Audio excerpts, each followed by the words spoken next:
좋은 아침입니다. 오늘도 새 하루를 주신 주님께 감사드립니다.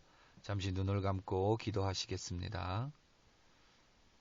할렐루야, 참으로 좋으신 하나님 아버지 감사합니다.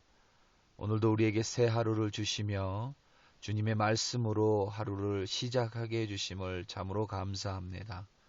그 말씀을 붙들고 성령의 능력으로 순종할 때에 오늘도 우리와 동행하시며 주님의 은혜를 경험하는 귀한 하루 되게 하여 주시옵소서. 감사드리며 예수님의 이름으로 기도드립니다. 아멘. 오늘 우리에게 주시는 말씀은 신명기서 22장 1절부터 12절 말씀입니다. 신명기서 22장 1절부터 12절 말씀입니다. 다 함께 해보시겠습니다. 능력받는 새벽기도, 응답받는 새벽기도, 성령과 함께하는 새벽기도. 할렐루야, 아멘.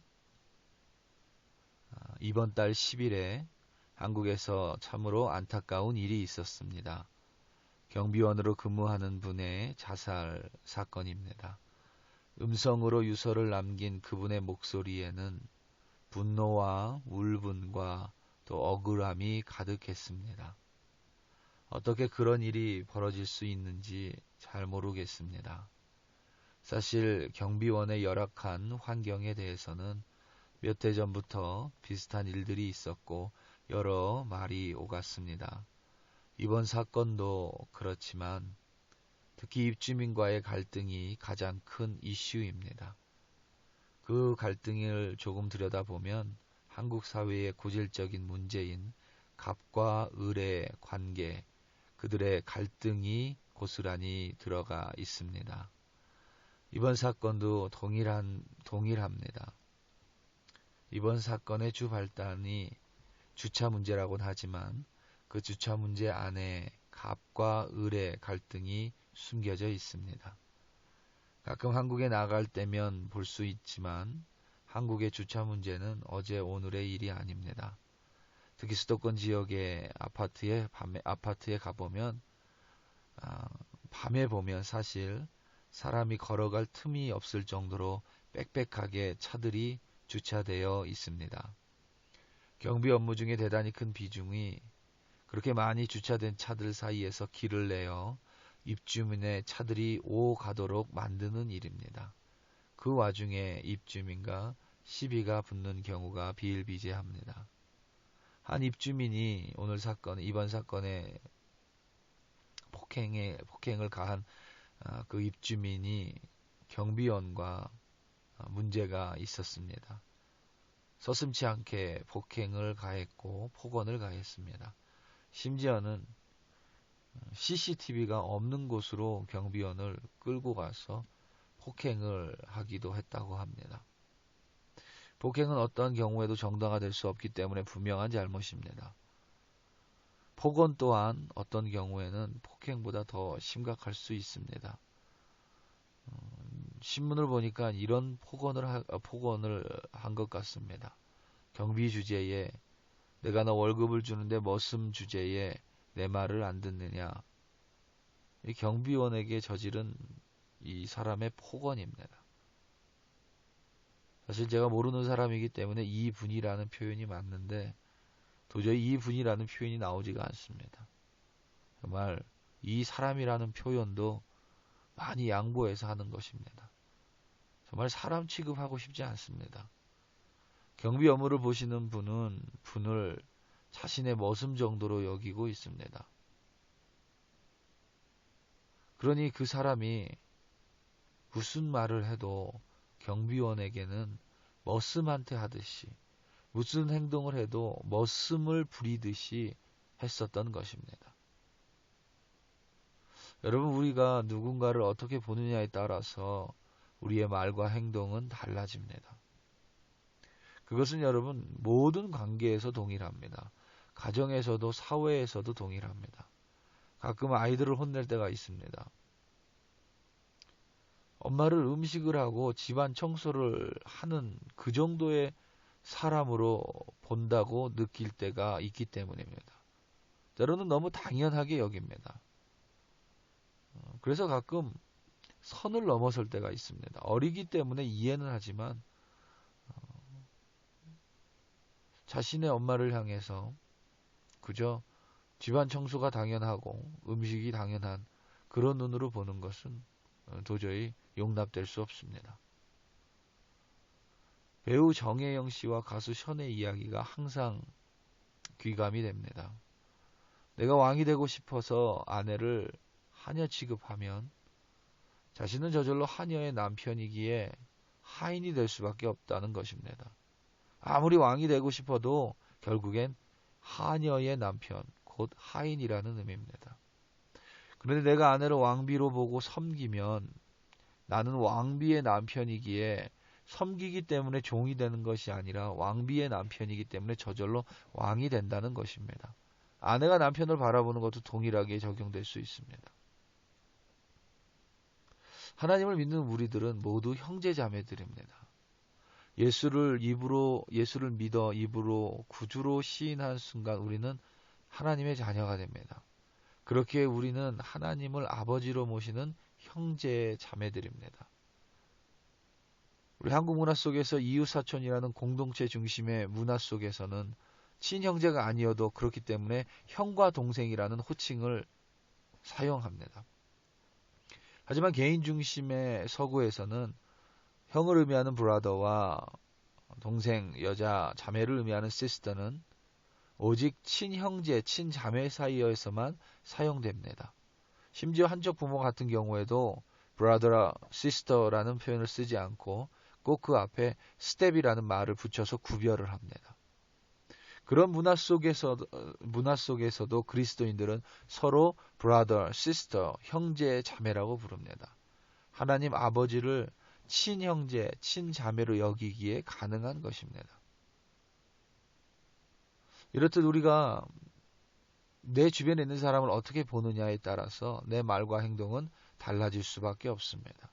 오늘 본문 1절에서 4절은 바로 이 점에 관한 하나님의 규례입니다. 명령입니다. 단순히 1절에서 4절을 보면 이웃이 어떤 것을 잃어버렸을 때에 대한 하나님의 명령처럼 들립니다. 이웃의 소나 양이 길을 잊어버리면 그것에 대해서 찾아주라는 것입니다. 그것을 단순히 여기에 잃어버린 소와 잃어버린 양이 있습니다. 이렇게 말하는 것이 아니라 그것을 끌어다가 데려다 주라는 것입니다. 수고를 아끼지 말라는 것입니다. 귀찮아도 하라는 것입니다. 왜냐하면 그 사람은 단순한 이웃이 아니기 때문입니다. 혹은 이웃이 무언가를 이웃이 누군지 모르는데 길 잃은 소나 양을 본다면 그것을 맡고 있으라는 것입니다. 자신의 것으로 소유하라는 것이 아니라 그것을 맡고 있다가 그 소유가 누군지 알게 된다면 그 이웃에게 그것을 끌어다 데려다 주라는 것입니다. 심지어는 잘 보살펴 주라는 의미입니다. 자신의 물질을 사용해서 잘 보살펴 주라는 것입니다. 나귀와 소와 같은 것들 외에 이웃이 잃어버린 것은 모두 동일하게 찾아주고 보살펴주고 데려다주고 그 이웃의 것들을 그렇게 돌봐주라는 하나님의 명령입니다. 그 이웃을 섬기라는 명령입니다. 이웃을 도와주고 사랑하는 것 같지만 틀린 말은 아니지만 그보다 더 깊은 의미가 바로 1절과 4절에 계속 반복되는 형제라는 의미입니다. 단순히 이웃의 소나 양으로 본다면 그것은 나와 무관한 것입니다. 하지만 그것이 형제의 소, 내 형님의 양이고 내 동생의 소라면 내 말과 행동은 달라질 수밖에 없습니다. 오늘 말씀 1절 말씀입니다. 내 형제의 소나 양의 길을 잃은 것을 보거든 못 본 채 하지 말고 너는 반드시 그것들을 끌어다가 내 형제에게 돌릴 것이요. 아멘. 이 형제라는 표현이 오늘 말씀에서만 1절에서 4절의 말씀에서만 총 7번이 등장을 합니다. 1절에 2번, 2절에 2번, 3절에 1번, 그리고 4절에 2번입니다. 무엇을 가져다 줘라, 돌려다 줘라, 혹은 못 본 채 하지 말라는 말보다도 더 많이 등장하는 말이 형제입니다. 그만큼 형제를 강조하고 있는 것입니다. 가나안 땅에 들어가거든 다른 민족, 다른 지파가 아니라 너희들은 모두 하나님 안에서 형제, 자매, 친형제와 친자매 같으니 이웃으로 대하는 것보다 그들을 서로 친형제와 친자매처럼 대하라는 하나님의 명령입니다. 나와 아무런 상관없는 사람의 소, 나와 아무런 상관없는 사람의 나귀는 내가 아무렇지 않게 대할 것입니다. 길을 잃어버린 것을 봐도 못 본 채 할 수도 있고 누군가가 끌고 가겠지라고 이야기할 수도 있습니다. 하지만 그게 내 사랑하는 사람의 소유물이고 내 동생의 소유물이고 내 누이의 소유물이고 내 형님의 소유물이라면 그것을 바라보는 내와 내 눈과 내 행동은 달라질 수밖에 없습니다. 하나님께서 요구하는 것은 단순히 이웃을 그렇게 섬겨라가 아니라 이웃이 아니라 내 형제 자매로 그들을 바라보라는 것입니다. 경비원을 폭행하고 폭언한 사람은 경비원을 벗음으로 받기에 어떻게 보면 당연한 결과일 수밖에 없습니다. 만약에 그 사람이 경비원을 형제 자매까지는 아니어도 자신을 섬기고 자신에게 도움을 주고 자신에게 유익한 존재로 봤다면 절대 그렇게 말과 행동을 할 수 없었을 것입니다. 우리 사랑하는 형제, 사랑하는 성도 여러분, 우리는 하나님을 믿습니다. 하나님을 아버지라고 부릅니다.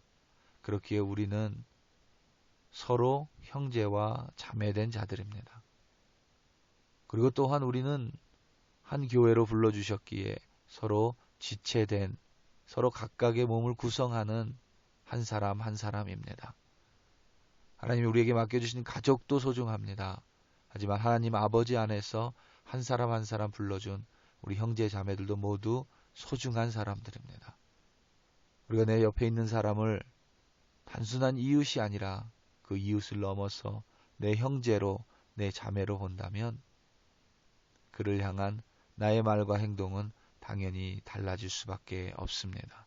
오늘 하루 살아가며 우리 사랑하는 가족들에게, 그리고 하나님이 내게 맡겨주신 하나님 아버지 안에서 형제 자매된 이들에게 우리의 사랑의 말과 사랑의 행동을 전하는 여러분들 되시기를 예수님의 이름으로 축원합니다. 우리 이 시간 다 함께 기도하시겠습니다. 특별히 이 시간 기도할 때에 하나님 나의 눈의 비닐을 벗겨주사 하나님이 내게 맡겨주신 사람들, 내 주변에 있는 사람들이 단순히 우연히 내 주변에 있는 것이 아니라 하나님께서 서로 사랑하며 서로 보살피며 서로 돌봐주라고, 그것은 바로 나로부터 시작되는 것이라는 것을 보게 하여 주사 오늘도 사랑의 말을, 또 사랑의 행동을 전하는 우리 한 사람 한 사람 되게 해달라고 우리 다 함께 주여 한번 부르시고 기도합니다. 주여, 할렐루야 할렐루야. 아버지 감사합니다. 하나님 혼자 살아갈 수 없는 사회입니다. 특별히 아버지 하나님 미국 땅에서는 하나님 결코 혼자 살아갈 수 없습니다. 나도 누구를 도와줘야 하지만 하나님 나 또한 누군가의 도움을 받아야 합니다. 특별히 아버지 하나님, 우리는 하나님을 아버지로 모시고 살아가는 형제 자매들이 오니 서로를 바라보는 눈이 단순히 이웃을 넘어서서 하나님께서 내게 허락해 주신 내 형제로 바라보게 하시고 내 자매로 바라보게 하실 때 하나님, 우리는 서로의 허물을 덮어줄 뿐만 아니라 서로 돌보고 보듬으며 사랑하며 정말 아름다운 주의 공동체, 주의 교회를 이루어갈 줄로 확신합니다. 부족하지만 아버지 하나님 그것을 감싸주는 우리들이 되게 하시며 아버지 하나님 사랑과 아버지 하나님 사랑의 말과 사랑의 행동을 전하는 우리 한 사람 한 사람 되게 하여 주시옵소서.